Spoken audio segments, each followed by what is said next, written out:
Deus tem alguma coisa para falar. Ele falou para a gente hoje de manhã sobre, eu tive uma visão muito bizarra, tá, irmãos? Vocês não vão entender. Olha, eu não sou feminista, tá? Mas eu vivi uma situação muito estranha ontem na minha vida. Nunca vi isso. Meu pai sempre fez mantra na nossa cabeça, fez lavagem cerebral, que a gente deveria ser vascaíno. E eu acabei sendo vascaíno, eu virei um botafoguense, só time ruim, né? Mas time que não consegue muita coisa. E aí, menina, mas aí eu não tenho muito afã, eu gosto de futebol, mas não vou ao estádio, não tenho. Mas eu gosto de ver um bom futebol, um bom jogo. Eu me vi torcendo pelo Flamengo, você acredita? É impossível, né? Você, no final da minha cena, você é Flamengo. Eu falei, mas o Flamengo não é meu inimigo, não, mãe. Um dia eu falei para as pessoas assim, tá vendo o cara ajoelhado lá pedindo, Senhor Jesus, me abençoa. Aí tem um outro time pedindo, Senhor Jesus, me abençoa. Eu falei, quem Deus vai abençoar os dois times com vitória? A vitória dos caras na cabeça deles, eles têm que trabalhar. Senão eles param de ganhar os milhões deles, se eles não fizerem gol, né? Mas eu torci ontem, engraçado, né, João? Eu fiz uma coisa que no finalzinho, coração apertado, eu falei assim, por que o coração está apertado? Eu sou brasileiro quer sempre vencer, na verdade nós queremos sempre vencer. E aí está lá, deu 40 minutos, 41. Eu falei, agora já foi. Eu falei assim, vai ter um monte de flamenguista tomando diazepam, Rivotril no dia de amanhã, vai vir triste para a reunião. Da glória a Deus, meu irmão! Glória a Deus do céu, entendeu? Ou aqueles que mais alegre que nós somos campeões.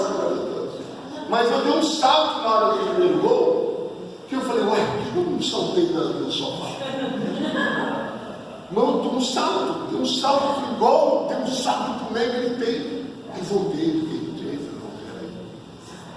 realmente, mas eu acho que ele foi brasileiro e pulou, entendeu? Mas eu acho que o esporte bom é quando você torce pelo time do país, seja ele quem for. Eu já torci pelo Galo, Mineiro, sendo cruzeirense. Também meu pai fez celebrar na nossa cabeça, torcer Cruzeiro. E aí, o Galo na frente e torce pro Galo, e as pessoas não entendem. Mas bem, por que eu estou falando isso, irmãos? Porque eu não sou de direita, eu sou de esquerda. E nem muito menos de centro. Eu sou do alto. Nós somos do alto. E do alto se dá bem com todo mundo. Se dá bem com a esquerda, se dá bem com a direita, se dá bem com o centro, a esquerda.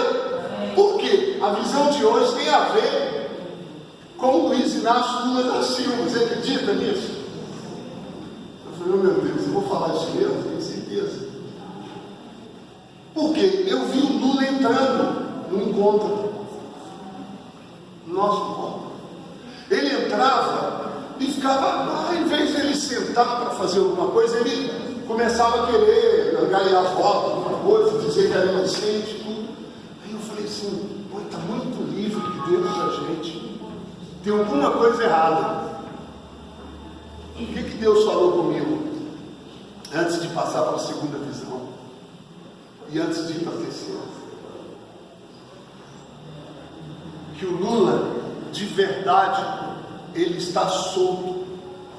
Você já deve ter ouvido isso nas redes sociais, correto? Somente de gente que amaldiçoa o Lula. E eu gostaria que ninguém amaldiçoasse o Lula, porque ele foi uma autoridade, gente. Ele pode ter sido pecado, como Davi não pecou. Gente, Davi mandou matar o marido da amante. Gente, vamos falar logo da palavra. Então, a autoridade tem que ser respeitada. Ele foi uma autoridade por vários anos no país, é uma autoridade do partido dele. E ele carece das orações daquele que não é de direita, de centro e nem de esquerda. Aqueles que são do alto. Aqueles que não vivem, irmãos, a mercê da sociedade. Você não é triste porque o Flamengo perdeu, o Flamengo ganhou. Você não é triste porque foi desempregado ou não, você tem problema ou não, família ou não, separação ou não. Você é feliz por causa dele. como a gente quer restaurar alguns erros desses encontros, que eu estava até falando isso com o João esses dias aqui, de que a gente não deve casar para fazer o mundo feliz.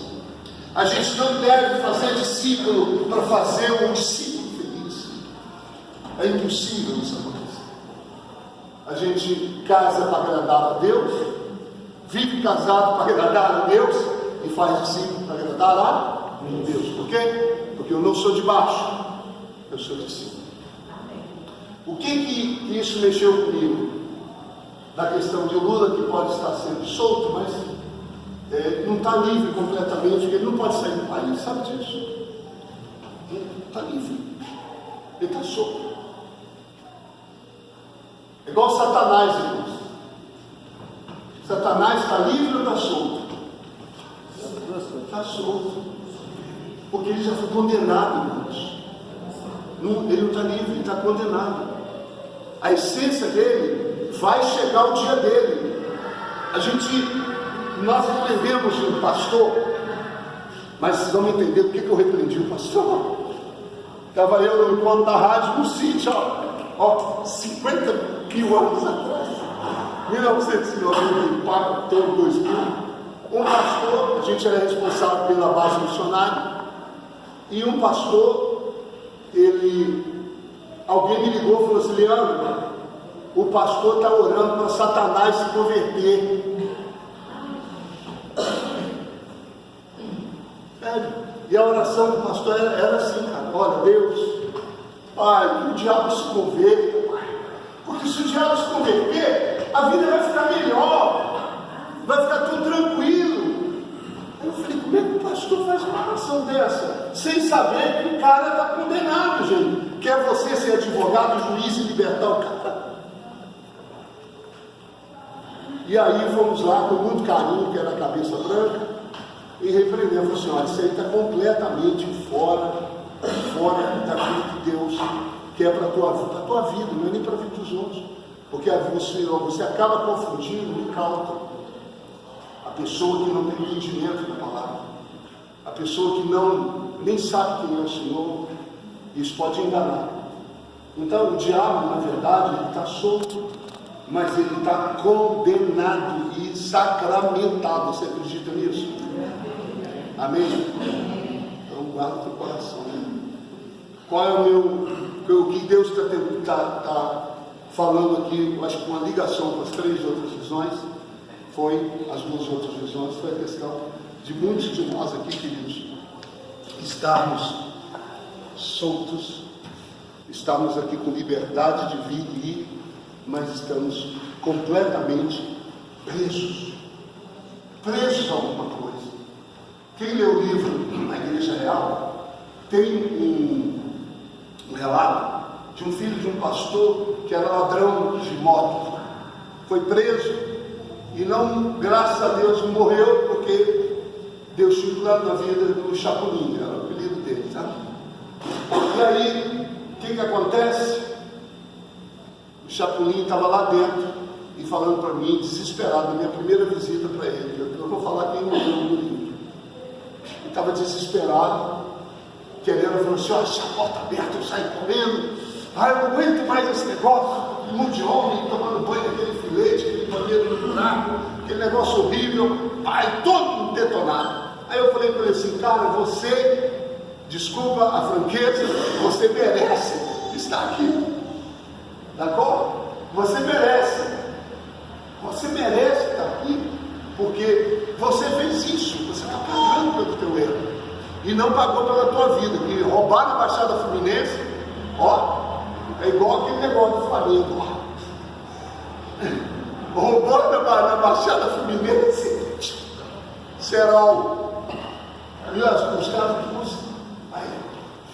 você foi preso. Isso te pegaram do 5-7, né? Está aqui ainda. Então, mas Deus tinha um plano na vida desse menino. Falei para ele, falei: cara, você precisa aprender que você tem que estar livre mesmo atrás das grades. No outro dia voltamos, filho do pastor está em foi batizado no Espírito Santo naquela semana, na cadeia, tomando banho sozinho. Todo mundo desesperado, ele pegou 5 anos de cabelo. E aí o que acontece?